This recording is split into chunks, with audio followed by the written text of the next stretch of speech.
예수께서 길을 가실 때 날때부터 맹인된 사람을 보신지라. 제자들이 물어 이르되 라삐여, 이 사람이 맹인으로 난 것이 누구의 죄로 인함이니이까? 자기니이까 그의 부모니이까? 예수께서 대답하시되 이 사람이나 그 부모의 죄로 인한 것이 아니라 그에게서 하나님이 하시는 일을 나타내고자 하심이라. 때가 아직 낮음에 나를 보내신 이의 일을 우리가 하여야 하리라. 밤이 오리니 그때는 아무도 일할 수 없느니라. 내가 세상에 있는 동안에는 세상의 빛이로라. 이 말씀을 하시고 땅에 침을 뱉어 진흙을 이겨 그의 눈에 바르시고 이르시되 실로암 못에 가서 씻으라 하시니, 실로암은 번역하면 보냄을 받았다는 뜻이라. 이에 가서 씻고 밝은 눈으로 왔더라. 이웃 사람들과 전에 그가 거린인 것을 보았던 사람들이 이르되 이는 앉아서 국을 하던 자가 아니냐. 어떤 사람은 그 사람이라 하며 어떤 사람은 아니라 그와 비슷하다 하거늘 자기 말은 내가 그라 하니, 그들이 묻되 그러면 내 눈이 어떻게 떠졌느냐. 대답하되 예수라 하는 그 사람이 진흙을 이겨 내 눈에 바르고 나더러 실로암에 가서 씻으라 하기에 가서 씻었더니 보게 되었노라. 그들이 이르되 그가 어디 있느냐. 이르되 알지 못하노라 하니라. 아멘. 네, 안녕하십니까. 저는 시간 말씀을 전하게 되었는데요. 유치부와 청년회를 담당하는 정주영 목사입니다. 담임 목사님 휴가로 인해서 주일 제가 말씀을 전하게 되었습니다. 방금 봉독한 성경 말씀은 초막절이라는 배경과 연관지어서 이해해야 합니다. 초막절은 이스라엘에서 태양력으로 9월 말 10월 초에 있는 1년 중 마지막 추수기에 있는 절기입니다. 이스라엘에는 3대 절기가 있는데요, 다 농경문화, 추수와 관련이 되어 있습니다. 우리가 잘 아는 유월절은 보리 추수 때이고요, 그 다음에 칠칠절, 오순절은 밀 추수 때입니다. 마지막 초막절은 포도나 올리브 같은 열매나 과일을 거두는 농사력과 다 관련이 되어 있습니다. 농경문화에 있어서 가장 중요한 요소는 날씨죠. 비가 오느냐 안 오느냐에 따라서 농사의 성패가 달려 있습니다. 씨를 뿌려서 파종하고 농사일을 시작하려면 일단은 비가 와야 합니다. 그런데 연중 수시로 비가 오는 우리나라와 다르게 이스라엘 땅의 기후는 건기와 우기가 뚜렷하게 구분이 됩니다. 1년 중 절반은 비가 오는 시기가 있고 나머지 절반 기간에는 비가 거의 오지 않습니다. 여름 장마철에 비가 많이 오는, 요즘처럼 많이 오는 우리나라와 다르게 이스라엘은 여름에는 비가 오지 않은 건기입니다. 또 매서운 추위와 함께 건조한 기후에 우리나라 겨울과 다르게 이스라엘에서는 대체로 온난한 겨울 날씨가 지속되는 가운데 이 겨울 기간이 비가 오는 우기가 됩니다. 이스라엘 계절에서 늦가을쯤 되었을 때 이른 비가 시작이 되고 봄이 끝나는 6월절쯤에 마지막 늦은 비로 우기가 끝이 납니다. 그러니까 우리나라의 겨울에 생각하면 비가 오고 봄이 되면 비가 그치는 거예요.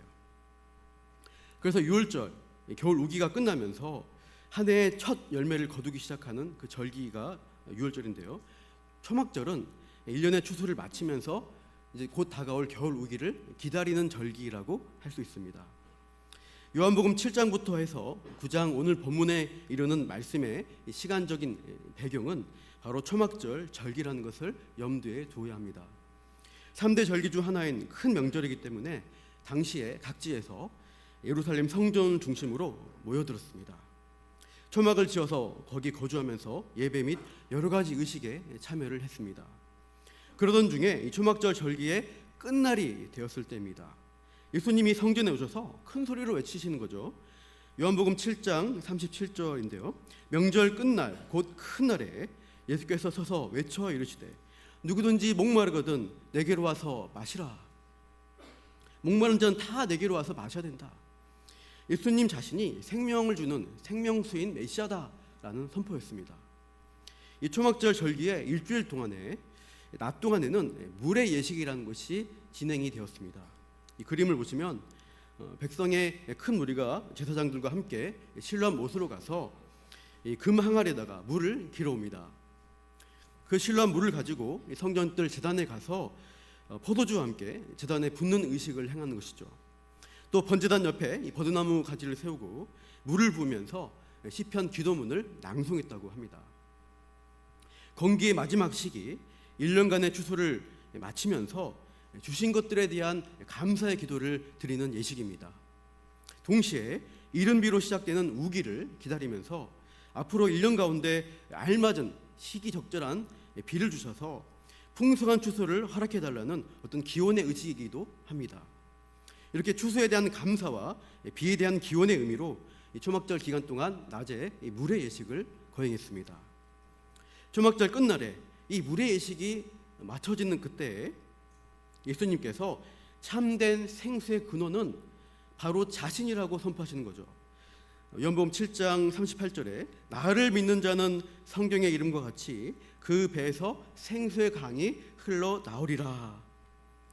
아무리 신라한 물을 많이 가져와서 마시고 물을 끼얹어도 하늘의 빗물을 다 모아다가 농사를 잘 지을지라도 결국은 또다시 목마르게 될 인생들아, 내가 영원히 목마르지 않게 하는 생수를 주겠다, 이렇게 백성들 향해 선포하셨습니다. 어떻게 준다는 건가? 아까 38절 보신 대로 나를 믿는 자에게는 성령께서 내주하신다. 그분이 함께 하셔서 영적 생명력이 있는 생수의 강이 그 배로부터 흘러나올 것이다. 이것을 약속하시고 계십니다. 지금도 그렇지만 물이 인간의 생존에 매우 결정적인 요소라고 할 수 있습니다.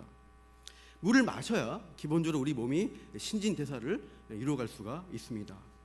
수분이 부족해지게 되면은 몸이 이제 움직이기 힘들어지고 작동이 되지 않고 잘못되면은 죽을 수도 있는 것이죠. 고대 전쟁 중에 온통 성벽이 포위됐을 때라도 그 성벽 안에 식수원과 음식만 있다면 오래도록 버틸 수가 있었습니다. 구약의 히스기야 왕 때 아수르 제국이 침공을 했습니다. 그 침공을 대비해서 히스기야 왕이 성벽 바깥에 있던 이제 오른쪽 아래에 기온샘이라는 수원이 있습니다. 저 수로가 성벽 바깥으로 흘러서 성벽 안에 있는 실로암으로 들어오는 것이었는데요. 만약 밖에 있는 적군들이 그 수로를 막아버리면은 성에서 버틸 수가 없는 것입니다.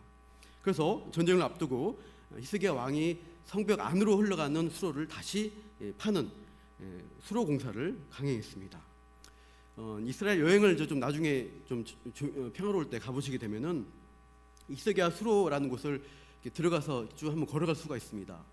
오른쪽에 걸어간 사람이 제가 합신 3학년 때 이스라엘 갔는데 제가 거기서 걸어갔던 뒤에 동기 전사님이 찍어주셨습니다. 제가 이제 허벅지까지 물이 차오르는 그런 이제 수로인데요. 건기기 때문에 물이 좀 수위가 낮은 편인데도 불구하고 그렇게 물이 가득 흘러가는 그런 히스기야 수로를 걸어갔습니다. 한 30분 걸어가면은 실로암 못으로 나올 수가 있습니다. 이렇게 전쟁을 앞두고 이 물이라는 게 얼마나 필수적인지, 또 농사를 짓고 살아간 백성들에게 물이라는 게 얼마나 중요한 것인지를 우리가 알 수 있습니다. 한 해 한 해 농사를 지어서 먹고 살아가야 하는 이스라엘 백성들이 이 실로암 물과 이 포도주를 붓는 초막절 물의 예식을 보고 참여하는 가운데 내년에도 풍성한 비와 풍요로운 추수를 이루어 달라고 간절히 기원한다는 것입니다. 사랑하는 성도 여러분, 우리도 그런 기원들을 하지 않습니까? 한 해가 시작할 때 행복한 삶이, 또 풍요로운 생활이 되어지게 해달라고, 근심 걱정 없는 이 한 해가 되게 해달라고 우리가 기원합니다. 내년에는 수입이 더 넉넉해지고 가정 경제가 더 나아지기를, 앞으로 남은 여생 가운데 더 잘 살 수 있도록 든든한 소득과 수입원이 잘 유지되도록 바라고 기도합니다. 코로나 이후에 참 많은 경제적 어려움을 다들 겪었습니다. 물가가 갑자기 많이 상승되고 금리도 많이 인상됐습니다. 작년부터 뉴스를 보면 이자 갚느라고 고생하시는 분들이 많다는 뉴스를 들었습니다. 무리하게 영끌을 해서, 영끌이라는 단어를 좀 아시나요? 영혼까지 다 자금을 끌어모아다가 또 집도 사고 사업을 하다 보니까 이제 이자가 오르게 되면은 그걸 이자 갚느라고 너무나 힘든 것입니다. 어떤 사람은 소득의 절반 넘게 대출 이자를 갚고 원금을 갚느라고 통장이 텅텅 빈다는 것입니다. 제가 언제 주일 저녁 예배 때 퀴즈를 낸 적이 있었습니다. 텅텅 비어버린 통장을 뭐라고 부르나요? 라고 했는데 그때 제가 아시는 분 아시죠? 텅장이라고 합니다. 텅텅 비어서 아무것도 없는 이런 통장을 가지고 있으면 너무나 슬픕니다. 우리가 기대하는 것은 그런 게 아니라 텅 빈 성장이 아니라 숫자가 점점점 붙어나가는 0 자리가 더 붙으면 좋잖아요. 통통한 통장이 되면 좋겠다, 이런 기대감을 가지고 우리가 열심히 살아가는데요. 근데 예수님이 약속하시는 것은 우리의 물질적 삶을 이 현세적 삶을 풍성하게 하는 그 약속을 하시는 것이 아니라 다른 생명수를 약속해 주시고 있다는 겁니다. 물과 포도주를 붓는 이 초막절 예식은 사실상 예수님이 십자가에 쏟으실 물과 피라는 것을 예표하시는 것입니다. 영원히 목마르지 않은 영생을 약속하시는, 그래서 얼마 좀 있으면은 물과 피를 다 쏟아내실 그 십자가의 은혜를 바라보라라고 백성들에게 외치시고 계십니다. 우리가 기대하는 통장에 생명수가 있는 게 아니라 십자가에 참된 생명수가 흐른다는 사실을 우리가 기억해야 합니다. 한편 이 초막절 기간에 또 다른 하나의 행사가 있었습니다. 그것은 빛의 예식입니다. 초막절 기간 이 성전 앞뜰에 소위 여인의 뜰이라고 부르는 곳에 높은 대를 세워서 그 위에 4개의 대형 금촛대를 놓고 등불을 켰다고 합니다. 메노라라고 부르는 건데요. 구약 성막과 성전에 보면은 7개 가지를 이렇게 늘려서 금을 쳐서 늘려서 이런 이제 금촛대를 만듭니다. 이것들을 대 위에 세워놓고 아마 이제 이 정도 대형 메노라는 아닐 건데요. 좀 더 작은 이제 그 상당히 큰 메노라 등불을 4개를 이제 그 시대에 뜰에다 밝히고 초막절 기간 밤이 되면은 꺼지지 않도록 여인들이 사다리 타고 올라와서 늘 이제 기름을 공급합니다. 이렇게 다 초막절 절기 기간 저녁마다 밤마다 환한 등불이 성전을 비추는 겁니다. 그러니 밤에도 이제 그 흥겨운 빛의 축제, 그 환한 축제를 하는 것이죠. 우리나라 연등놀이 하거나 불꽃 축제 이런 것들을 하게 되면은 이제 이스라엘 백성, 그런 것처럼 이스라엘 백성도 초막절 야간 시간에 그 불빛 아래에서 흥겨운 시간들을 보냈던 것이죠. 피리 소리에 맞춰서 제사장과 바리새인들 또 종교 지도자들이 춤을 춥니다. 일반 백성들은 둘러 앉아서 구경하다가 함께 어울려서 뛰노는 그런 빛의 축제의 장이 그 초막절 밤마다 벌어졌습니다. 이 빛의 예식은 창세기 1장에서 가장 먼저 창조하신 빛을 창조하신 하나님을 찬양하는 의미가 있습니다. 또한 출애굽 광야에서 구름 기둥, 특히 불 기둥으로 인도하셨던 하나님의 구원을 기념하는 예식인 것입니다. 하나님, 우리 가운데 있는 어둠을 몰아내시고 밝은 빛 가운데 영광스러운 자리로 우리를 인도하여 주옵소서, 이런 기원을 하면서 그 축제를 즐겼던 것입니다. 그런데 초막절 행사가 거의 끝나는 마지막 날에 이 4개의 금촛대 등불이 이제 기름을 공급하지 않기 때문에 스물스물 꺼져갑니다. 점점 사람들의 노래도 잦아들고요, 파장이라는 것을 알려주고 있는 것이죠. 더 이상 정열적으로 춤을 추는 모습도 보이지 않고 한적해지는 그때에 예수님께서 이 여인의 뜰에 한복판에 서셔서 또한 큰 소리로 외치십니다. 8장 12절 말씀입니다. 같이 한번 읽어보겠습니다. 예수께서 또 말씀하여 이르시되 나는 세상의 빛이니 나를 따르는 자는 어둠에 다니지 아니하고 생명의 빛을 얻으리라. 초막절 마지막 날, 사람이 기름을 띄워서 피우는 인공적인 모든 불빛이 사그러지는 그 극적인 순간에 예수님이 나타나셔서 내가 진정한 세상의 빛이다, 내가 어두운 세상을 밝히는 참된 빛이라고 선포하시고 계신 겁니다. 오늘 본문 요한복음 9장 5절 말씀도 마찬가지입니다. 내가 세상에 있는 동안에는 세상의 빛이로다. 그러니까 이 본문에 실로암 맹인을 치유하는 사건은 요한복음 7장과 8장의 초막절 예식과 관련된 예수님이 자기가 누구신지를 선포하는 그 말씀의 시청각 자료로 주신 사건이라고 보시면 됩니다. 물과 빛이라는 소재를 가지고 나는 내가 영원히 목마르지 않는 생수를 주겠다, 내가 세상의 참 빛이다, 이 선포의 말씀을 통해 이제 예수님이 그 일을 위해서 하실 일이 무엇인가, 앞으로 어떤 그 사명이 어떻게 실행되고 적용될 것인가를 보여주는 일종의 드라마 같은 것을 보여준 게 실로암 맹인 치유 사건입니다. 그러나 이 초막절 절기 가운데 자신의 메시아 되심을 선포하셨는데 예수님은 많은 반대에 부닥치셨습니다. 많은 유대인들은 그 말씀을 듣고 적개심을 품고 심지어 예수님을 돌로 쳐 죽이려고 달려들었습니다. 그게 바로 9장 보면 바로 앞에 8장 59절 말씀에 나옵니다. 그들이 돌을 들어 치려 하거늘 예수께서 숨어 성전에서 나가시니라. 예수님께서는 분노한 유대인들을 피해서 성전에서 쫓겨나가듯이 나가셔야 하셨습니다. 그렇게 성전을 나가서 길을 걸어가시는 그때 한 맹인을 보시게 되었습니다. 오늘 본문 1절이죠. 예수께서 길을 가실 때 날때부터 맹인된 사람을 보신지라. 날때부터 맹인인 사람에게 빛이라는 것은 전혀 무의미하다고 할 수 있습니다. 이 사람에게는 처음부터 빛은 존재 의미가 없었습니다. 이 사람에게는 그저 어둠과 흑암뿐이었죠. 마치 창세전 혼돈의 상태와 같다고 할 수 있습니다. 창세기 1장 2절에 땅이 혼돈하고 공허하며 흑암이 깊음 위에 있고, 이 사람에게는 창조의 질서가 일어나기 전에 어둠과 흑암이 그의 세계에 똑같은 그런 세계가 그에게 있었던 전부였던 것이죠. 맹인은 하나님의 은혜의 빛을 받지 못하는 저주받은 인생으로 취급당하며 외면당하며 살아갔습니다. 아무 일도 할 수가 없고 그저 먹고 살 수 있는 방법이라는 것은 길거리에 나가서 거린으로 구걸하면서 연명하는 방법밖에는 없었습니다. 희망이라고는 찾아볼 수 없는 인생이었죠. 이 캄캄한 인생에게 가장 필요한 것이 무엇이겠습니까? 바로 참된 빛입니다. 그 빛의 애식과 같은 밝은 빛이 그 영혼에게 비춰져야 했습니다. 그런데 이 맹인이 왜 그렇게 되었는가에 대한 원인에 대해서 제자들이 질문을 하고 있죠. 2절에 보십시오. 제자들이 물어 이르되 라삐여, 이 사람이 맹인으로 난 것이 누구의 죄로 인함이니까? 자기니까 그의 부모니까? 이 사람이 당한 불행과 고난이 왜 발생했는가라는 질문이죠. 분명 원인이 있기 때문에 그 된 거 아니냐는 전제로 질문을 하고 있습니다. 태어나기 전에 태중에서 그 태아 상태에서 그 사람이 뱃속에서 죄 지은 거 아닙니까? 혹시 임신 중에 그 부모가 죄를 지어서 그 아기가 눈이 멀어서 태어난 거 아닙니까? 이런 인과율에 갇힌 질문을 하고 있습니다. 우리는 고난과 고통이라는 결과를 놓고 왜 그런 일이 일어났는가에 대한 원인을 찾으려고 늘 애를 씁니다. 왜 이런 어려움이, 왜 이런 재난이 닥쳐왔는가? 왜 이렇게 되었는가? 누구 때문인가? 무엇 때문인가?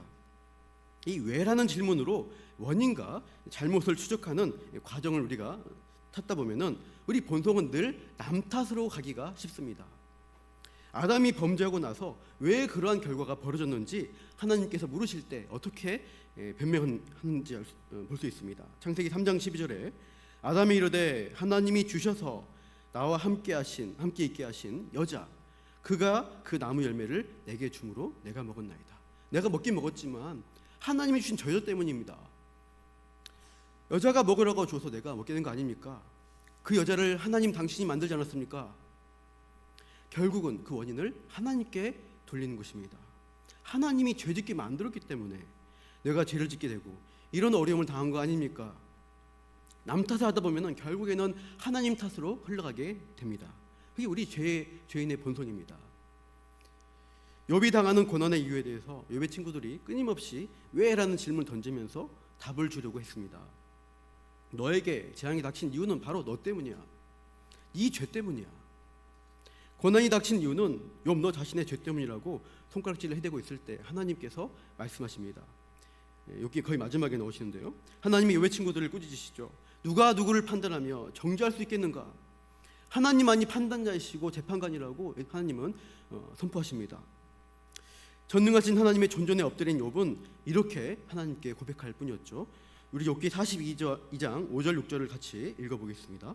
내가 주께 대하여 귀로 듣기만 하였사오나 이제는 눈으로 주를 배움나이다. 그러므로 내가 스스로 거두어드리고 티끌과 재 가운데서 회개하나이다. 어떤 사건과 일에 대해서 하나님이 하실 일을 생각하면서 결국 그 일 가운데 하나님이 어떻게 역사하실 것인가, 이런 하나님 앞에 우리는 엎드리고 기다려야 한다는 것이 욥의 태도였습니다. 왜? 뭐 때문에? 누구 때문에? 계속 질문하고 추궁하다가 원망과 불평으로만 가는 것은 죄의 습성입니다. 꼭 20년 전에 2004년도 인도네시아 앞바다에서 지진 해일이 일어나서 참 수십만의 사람들이 죽는 사건이 일어났습니다. 그들이 왜 그런 재앙을 당해야 했는가? 혹자는 그 사람들이 무슬림이어서 그랬다.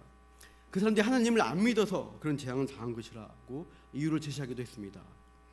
근데 그런 해석들은 욥의 친구와 같은 사고방식이죠. 그런 재앙과 같은 일들 앞에서 우리는 그 이유를 다 파악하고 이해할 수가 없습니다. 물론 어떤 재난들이 인재로 비롯된 것이라면, 누군가 책임져야 할 대표가 있다면, 책임자가 있다면 우리가 그 사람에 대해서도 책임을 물어야 합니다. 2차 세계대전을 일으킨 히틀러 한 사람을 꼽을 수도 있죠. 현지도 지속되고 있는 우크라이나 전쟁을 일으킨 러시아의 푸틴이 원흉이다라고 우리가 지적할 수도 있습니다. 그러나 그 한 사람만의 결정만으로 그런 재난과 재앙이 발생했는가라고 하면은 또 쉽지 않습니다. 따지고 보면 참 복합적인 이유들과 상황들이 있기 때문이죠. 독재와 민주주의, 민족주의, 또 국제적 역학관계가 있고 국가의 이익을 위해서 때로는 과거로부터 쌓여온 역사와 어떤 앙금, 분쟁 상태가 여러 가지 변수가 작용해서 그런 일들이 발생합니다. 인류 역사 가운데 끊임없이 일어나는 이 재난과 전쟁, 폭력과 학살 등 온갖 재앙적인 문제에 대해서 우리가 근본적인 원인에 대해서 성경을 통해 진단을 내린다면 그것은 죄가 이 세상에 들어왔기 때문입니다. 근대 17세기, 18세기에 아메리카 대륙, 인도, 아프리카에 대한 침략과 식민지 건설을 주도했던 그 대항해 시대를 우리가 압니다. 제국주의 팽창의 역사였습니다. 전쟁과 학살이 있었고 노예무역이라는 광기의 시대로 우리가 기억하고 있죠. 근데 19세기, 20세기 중반까지도 제국주의, 전체주의, 공산주의의 팽창이 일어났고 전 세계가 1차, 2차 세계대전에 값비싼 대가를 치러야 했습니다. 최근에도 세계적으로 다시 전쟁의 광기가 고조되고 있는 것을 우리가 목격하고 있습니다. 늘 그러한 재앙의 역사가 되풀이되어 왔고요. 앞으로도 그런 일이 일어날 것을 우리가 예상할 수가 있습니다. 의도하건 의도하지 않건 이 재앙과 비극이 되풀이되는 인류 역사 가운데 우리는 어떠한 생각을 하고 어떻게 해석하며 살아가야 할까요? 오늘 본문을 통해서 예수님이 그 답을 주시고 있습니다. 우리 3절 말씀을 다시 읽어보겠습니다. 시작. 예수께서 대답하시되 이 사람이나 그 부모의 죄로 인한 것이 아니라 그에게서 하나님이 하시는 일을 나타내고자 하심이라. 특정한 누군가의 죄로 인한 결과라고 몰아세우지 말라는 것입니다. 물론 죄로 인한 결과가 있습니다. 누군가 죄 때문에 일어나는 어떤 재난도 있는 것이죠. 성경 다른 곳에서 그런 문제들을 또 언급하십니다. 그런데 오늘 본문의 이 맹인에 대해서는 더 큰 하나님의 뜻이 있다는 것을, 하나님의 계획이 있다는 것을 가르쳐 주고자 하십니다. 흑암 가운데 허덕이며 고통당하는 죄인들을 향한 하나님의 특별한 뜻이 있다. 죄인들을 구원하시고자 하는 근본적 답을 주시겠다는 그 뜻을 잘 생각해 보라고 요구하십니다. 하나님이 하시는 일을 그 맹인을 통해서 나타내고자 하신다. 하나님이 지금도 일하고 계시고요. 선하신 뜻과 목적을 향해서 우리를 인도해 가신다는 것을 우리도 믿어야 하겠습니다. 그러므로 우리가 어려운 일을 겪게 되었을 때 왜라는 질문이 터져 나오는 그 순간에 우리가 이런 반응을 해야 하는 것이 맞습니다. 하나님 그렇습니다. 이 일을 통해서 하나님이 행하실 일을 기대합니다. 비록 어렵고 힘들지만 하나님이 하실 크신 일을, 그 선하신 뜻을 기대하며 믿고 나아갑니다. 하나님이 하시려는 선하신 뜻을 기대하는 믿음의 태도가 하나님이 요구하는 우리의 바른 태도입니다. 고난당하던 욥이 마지막에 하나님을 배웠고 고백한 것처럼 하나님을 찬양하고 하나님이 하실 일을 기대하는, 그래서 그분이 인정하고 인정한 자리로 나아가는 것이 우리가 따라야 할 성숙한 신앙인의 모범이라 할 수 있습니다. 그리고 예수님께서는 그 하나님 아버지의 일을 우리가 함께 해드려야 한다는 사명을 또한 말씀하시죠. 4절에 나를 보내신 이의 일을 우리가 하여야 하리라. 예수님은 자신을 보내신 하나님 아버지의 일을 우리가 해야 한다라고 그 제자들에게 또한 우리들에게 말씀하십니다. 그 일이 무엇일까요? 5절에서 그 내용을 암시합니다. 내가 세상에 있는 동안에는 세상의 빛이로다. 지금 앞에 있는 맹인은 어둠 가운데 있습니다. 어둠을 밝히는 빛을 이제 주시는 일을 하겠다고 예수님이 그 하나님의 일을 말씀하시고 계십니다. 그래서 어떤 행동을 하는지 보십시오. 6절에 이 말씀을 하시고 땅에 침을 뱉어 진흙을 이겨 그의 눈에 바르시고, 땅에 침을 뱉어서 진흙을 개어서 눈에 바르십니다. 이 행동에 어떤 특별한 효험이 있었을까요? 혹시 사람의 침에 있는 아밀라제 효소가 진흙의 어떤 특정 성분과 만나서 죽은 시신경을 회복시키는 특효약을 제조하신 걸까요? 그렇게 보면 성경을 잘못 보시는 겁니다. 어떤 의학적인 효과를 기대하게 하는 행동이 아니라는 것입니다. 이 맹인의 눈에 진흙을 이겨서 개어서 발라줬다는 것은 오히려 눈에 발라버리면 뭡니까? 시력 회복을 막는 것입니다. 더 안 보이게 되는 것입니다. 더 손상시키고 우스꽝스럽게 보이기까지 하는 그런 모습을 연출하는 것입니다. 이미 상실된 시력에 있는 맹인인데 기능을 발라붙임으로써 더 맹인되었다는 티를 내는 것입니다. 그렇게 맹인의 눈을 만드시고서 말씀하시죠. 7절에 이르시되 실로암 못에 가서 씻으라 하시니 실로암은 번역하면 보냄을 받았다는 뜻이라. 실로암 못으로 이에 가서 씻고 밝은 눈으로 왔더라. 맹인은 그 말씀에 따랐습니다. 성전 밖 길거리에서 이제 있던 맹인이 실로암 못을 찾아서 수백 미터를 더듬거리며 걸어가야 했습니다. 굽이굽이 골목과 계단을 통과하면서 사람들에게 물어물어서 실로암 못까지 어렵게 나아갔습니다. 그리고 드디어 실로암 못에서 그 생수가 흘러 모이는 곳에 그 눈을 씻은 것이죠. 그러자 놀랍게도 어두웠던 그의 시야가 밝아지는 치유의 역사가 일어났습니다. 흑암과 같던 이 맹인의 인생에 아예 처음부터 있지도 않았던 빛이 비춰지는 치유와 기적이 일어났습니다. 어둡기만 했던 그에게 참된 빛의 예식이 이제야 비춰진 것이죠. 그런데 우리는 여기서 이 기적 자체가 아니라 이 의미에 대해서 우리가 주목해 봐야 합니다. 이 실로암, 이 연못의 이름이 실로암, 이게 무슨 뜻인지 아까 7절에 해석이 나와 있습니다. 바로 보냄을 받았다는 뜻이죠. 요한복음 본문 상황에서 예수님은 보냄 받은 자로서의 사명을 수행하고 계십니다. 우리 앞에 있는 문맥 쭉 보시면 그 사실을 알 수가 있습니다. 한번 요한복음 7장 16절, 8장 16절 제가 이제 추를 봤는데요. 중간에 빨간 글씨로 나를 보내신 이의 것이다라고 자신의 교훈이 보내신 자의 것을 말씀하십니다. 8장 16절에는 내가 혼자 있는 것이 아니요 나를 보내신 이가 나와 함께 계시다. 8장 26절에 나를 보내신 이가 참되시다라고 선포하십니다. 8장 42절 마지막에 아버지께서 나를 보내신 것이니라. 예수님은 계속해서 내가 내 이름을 온 게 아니라 아버지께서 나를 보내셨기 때문에 보냄받은 자로 나는 여기 와서 선포하고 있다. 이 말씀을 계속 반복하시고 계십니다. 오늘 본문의 4절도 그러합니다. 때가 아직 낮음에 나를 보내신 이의 일을 우리가 하여야 하리라. 밤이 오리니 그때는 아무도 일할 수 없느니라. 나를 보내신 이의 일을 우리가 해야 된다.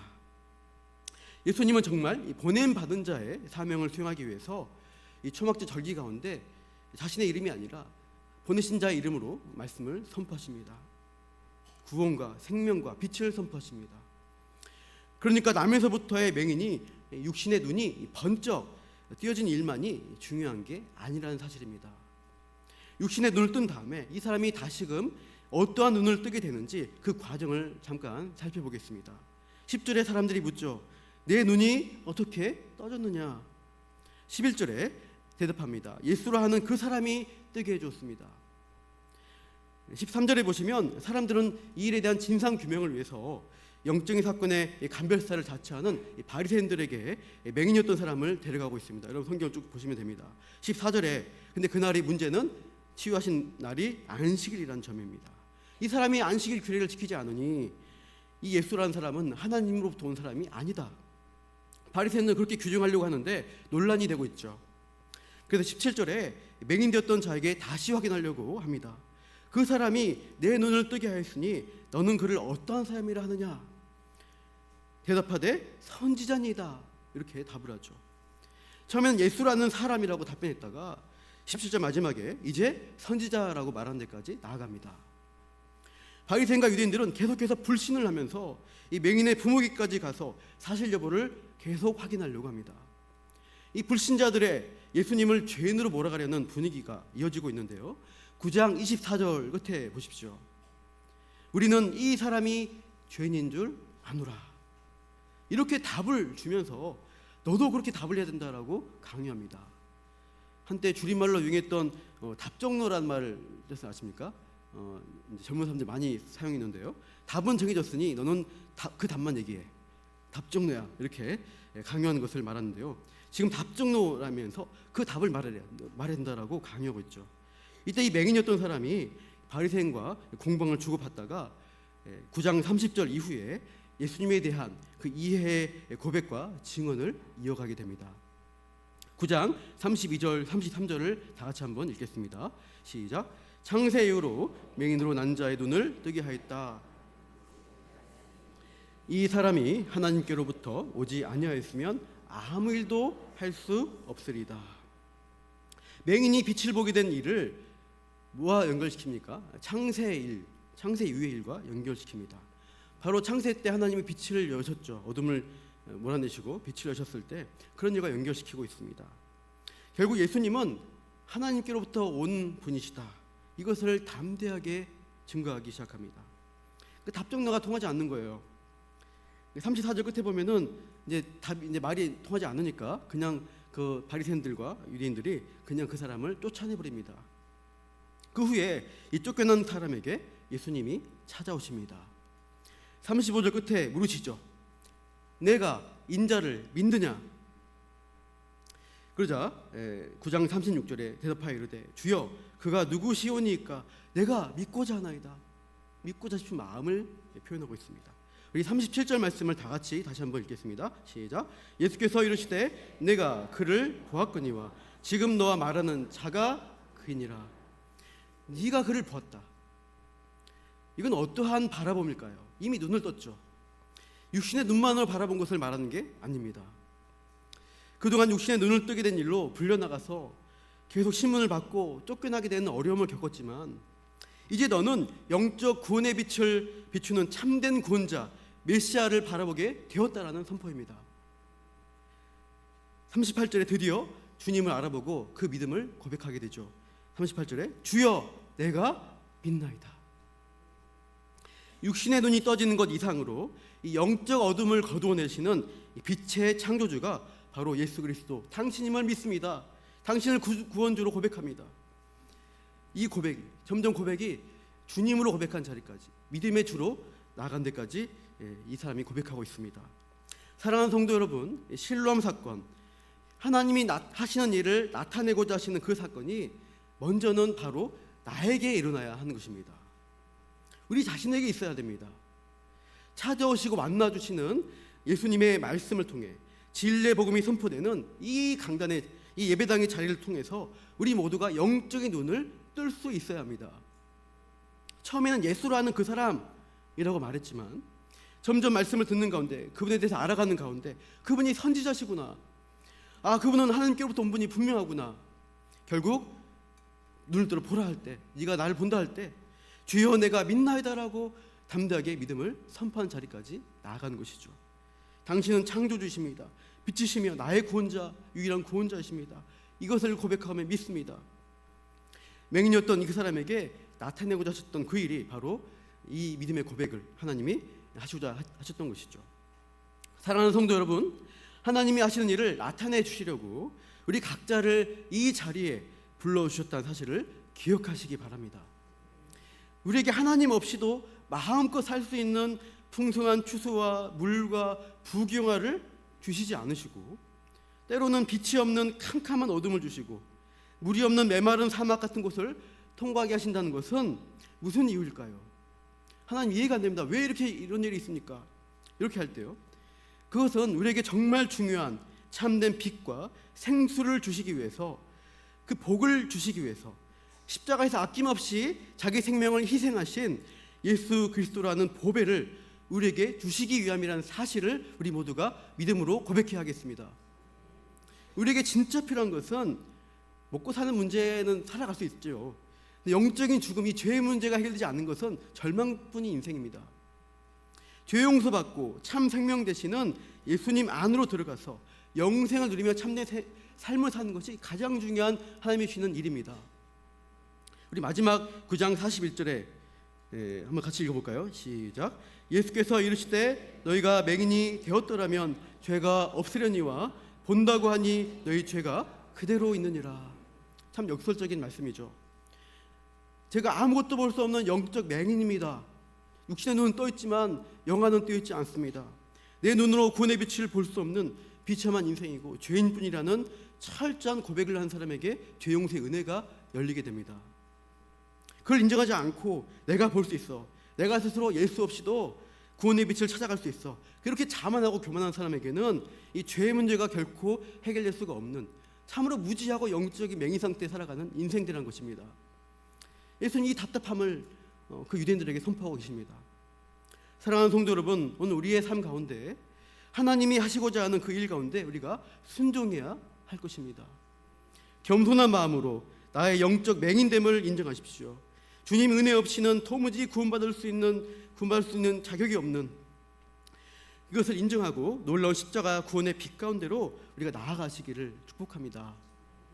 또한 나를 보내신 이의 일을 우리가 함께 해나가자고 도전하시고 부르시는 그 예수님 말씀에 기쁘게 순종하면서 우리 주변에 맹인인데 맹인 줄 모르는 이웃들에게, 특별히 우리 가족 중에 그 빛을 보지 못하고 있는 부모님이나 또 배우자나 또 우리 자녀들이 있다면 하나님이 하시고자 하는 그 일을 그들에게 전해줄 수 있는 우리가 복음 전파의 삶을 감당해야 할 것입니다.